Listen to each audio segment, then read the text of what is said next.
पहले तो हमें यह पता होना चाहिए कि ईरान ने इसराइल पर जवाबी वार किया है, कोई जंग का ऐलान नहीं किया।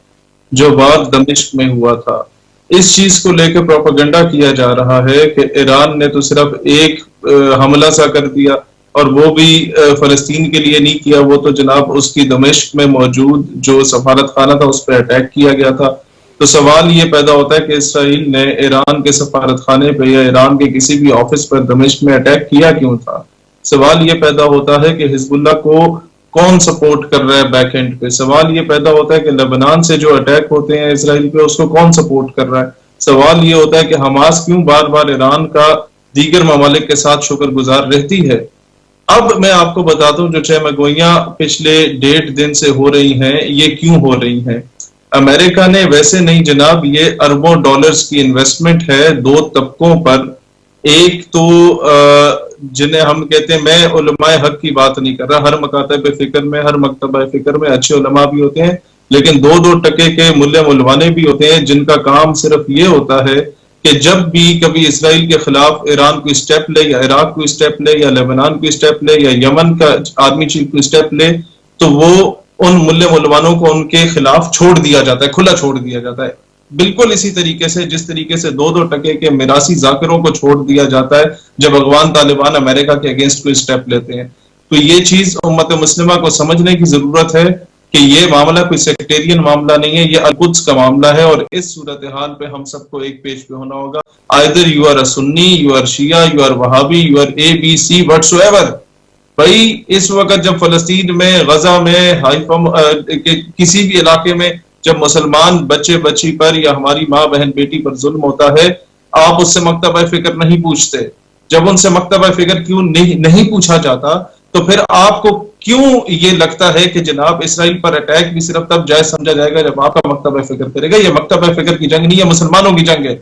रसूलुल्लाह अलैहिस्सलाम ठीक है, अगर भाई व्हाट्सएप ग्रुप्स पर, आर्टिकल्स के जरिए, या फेसबुक पर, या टिकटॉक पर ये प्रॉपर एक बयानिया बनाया गया पिछले 1 दिन से कि जनाब ये मिसाइल यहाँ से आए थे तो इस तरीके से आए थे, यूं गिरा दिया जाता, बैतुल मकदस को, मस्जिद अल अक्सा को शहीद कर दिया जाता, डोम ऑफ रॉक के ऊपर गिरा दिया जाता और ईरान पे डाल दिया जाता।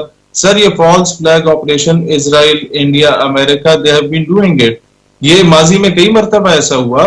आपको खुश होना चाहिए कि यार किसी मुसलमान मुल्क ने जाके अटैक किया था। हम तो यही जदोजहद कर रहे हैं कि खुद मुख्तार पाकिस्तान भी ये इसी तरीके से बने कि जब सलाला चेक पोस्ट पे मेरे फौजी जवान अमेरिका शहीद करे तो हमें किसी से ऑर्डर लेने की इजाजत ना लेनी पड़े, सीधा तुन के रखें उनको। जब उसामा बात थी कि पहले ऐलान भी कर दिया ताकि उसकी तैयारी भी कर ले, और इतने सुस्त मिसाइल फेंके गए कि जिस तरीके से इंडिया ने हमारे 1-2 दरख्त शहीद किए थे और हमने ऐलान किया था कि हम लोग रिस्पॉन्ड बैक करेंगे, और फिर हमने उनका कॉकरोच अभिनंदन की सूरत में पकड़ा था।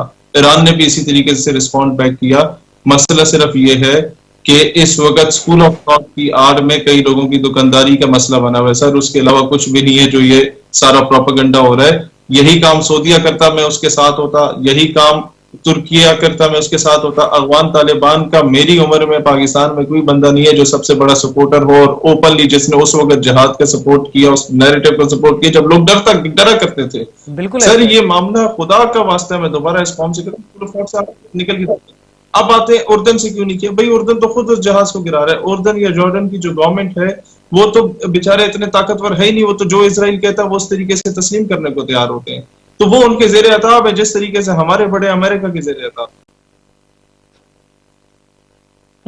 अच्छा, उर्दन का जो किरदार है ये, अच्छा इस हमले से एक चीज पॉजिटिव भी है। मैं अपने अगर तज्जिया दूं यहाँ पे, आप इसे शायद इत्तेफाक करें कि मुस्लिम ममालिक की पोजीशन वाज़ेह हो गई है यहाँ पे।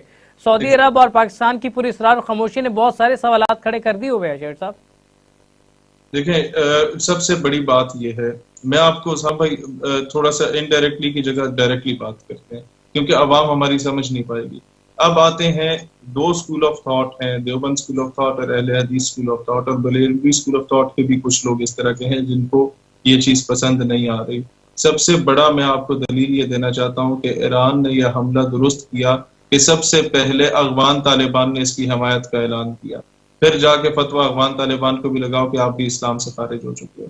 इसी तरीके से मैं ये कहना चाहता हूं कि जब अफगान तालिबान कोई अच्छा काम करते हैं तो शिया स्कूल ऑफ थॉट को भी इस तरीके से तकलीफ नहीं होनी चाहिए। ये मामला स्कूल ऑफ थॉट जंग से बालातर है भाई। यहाँ नहीं देखा जाता आप हाथ कैसे बांधते हैं, आप रफ़ाई दैन करते हैं नहीं करते। अलकुद्स का मामला है, अगर इस पे उम्मत मुस्लिमा एक पेज पे नहीं आती तो फिर कभी भी उम्मत मुस्लिमा एक पेज पे नहीं हो सकती। और बात यह है कि क्या इसराइल को नुकसान हुआ या नहीं हुआ, उसामा भाई मैं इस पर एक ही दलील दूंगा। We should appreciate each and every person who had pelted a single stone towards Israel। अगर एक फटा भी उठा के मारा इसराइल को, हम उसके भी साथ खड़े। तो ईरान ने तो फिर मिसाइल मारे, इसराइल ने, उसका डिफेंस सिस्टम अच्छा था, कुछ गिरे कुछ नहीं गिरे, वो कामयाब हुए नहीं हुए। अमेरिका भी हरकत में आ गया, बरतानिया भी हरकत में आ गया, अक़वाम मुत्तहिदा भी हरकत में आ गई, क्योंकि उनके लेपालक बच्चे को तकलीफ होने लगी थी। लेकिन आप सिर्फ ये देखें, इसके दिफा में ईरान को वो मिसाइल फेंकने में कितने डॉलर्स लगे और कितने अरबों खरबों डॉलर्स इसराइल को लगे और उसके साथियों को लगे उसका दफा करने में। तो कहीं ना कहीं नुकसान हुआ है। और सबसे बड़ी बात यह है कि लेबनान के, दमिश्क के, ईरान के, इराक के, सीरिया के, यमन के मुसलमानों ने जश्न मनाया, गजा के मुसलमान बच्चों ने जश्न मनाया। तो इट मीन्स कुछ हुआ था, कुछ हुआ था जो अक़वाम मुत्तहिदा के सेक्रेटरी को इसराइल ने खत लिखा कि फिल फॉर इजलास बुलाया जाएगा था। इससे पहले हमास ने जब बर्री बहरी फजाई तीनों अटैक किए तब भी ये चीजें फैलाई जा रही थी। आपको याद होगा कि जनाब हमास ने तो इसराइल का ही बेनिफिट करना था तो अटैक कर दिया। करने वाले बहुत कुछ करते हैं। तब इस्माइल हानिया पे भी सवाल उठाए जाते थे हमास के लीडर पे कि जनाब इसके अपने बच्चे की तरह, खुद की तरह। लो जी, बच्चे शहीद हो गए तीनों, उसके पोते भी शहीद हो गए। अब सबको तकलीफ हो रही है, खुद शहीद होगा तो हम मानेंगे। कोई उल्लू के पट्टो वो शहीद हो जाएगा तो पीछे काम कौन करेगा। ये तो वही बात है कि जब ये नहीं शेर साहब, मैं यहाँ पे आवाम देख रही है, हमें इस्माइल हनिया साहब की हिम्मत, जुर्रत, उनकी बहादुरी की दाद देनी बनती है।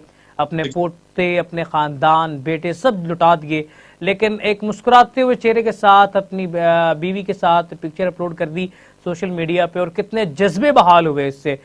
मैं दोनों हाथों से सैल्यूट पेश करता हूँ इस्माइल हनिया साहब से। उनका जज्बा जवान रहे और काबिल तारीफ है। तमाम उम्मत मुस्लिमा की तरफ से हम आज सलाम पेश करते हैं इस्माइल हनिया साहब से। बिल्कुल शेर साहब, आप अपनी बात जारी रखें। इसी को मैं आगे बढ़ाता हूँ। तहरीक पाकिस्तान के बाद यही मुल्ले मुलवाने अंग्रेजों ने दोबारा लॉन्च किए थे कि जनाब कायदे आजम जो है ये तो अंग्रेजों के टाउट है। लोग पूछे जी ये किस तरह, ये जिस तरह आज से साल एक पहले एक मुल्ले ने उठ के सर सैयद पे कादियानी होने का फतवा लगा दिया। ये उस दौर में कायदे आजम के दौर में भी थी, फातिमा जना के दौर में भी थे, और फातिमा जना पे भी कुफर के फतवे दागे गए थे मोहतरमा पे, और उनके भी, खैर मैं उस डिबेट में नहीं जाता। लेकिन कायदे आजम को ये इल्जाम लगाया जाता था कि वो कभी जेल में नहीं गए, उन्होंने कोई कुर्बानी नहीं दी, उन्होंने कोई लाठी सोटी नहीं खाई, उन्होंने जनाब वो शहीद नहीं हुए, लाखों लोग शहीद हो गए।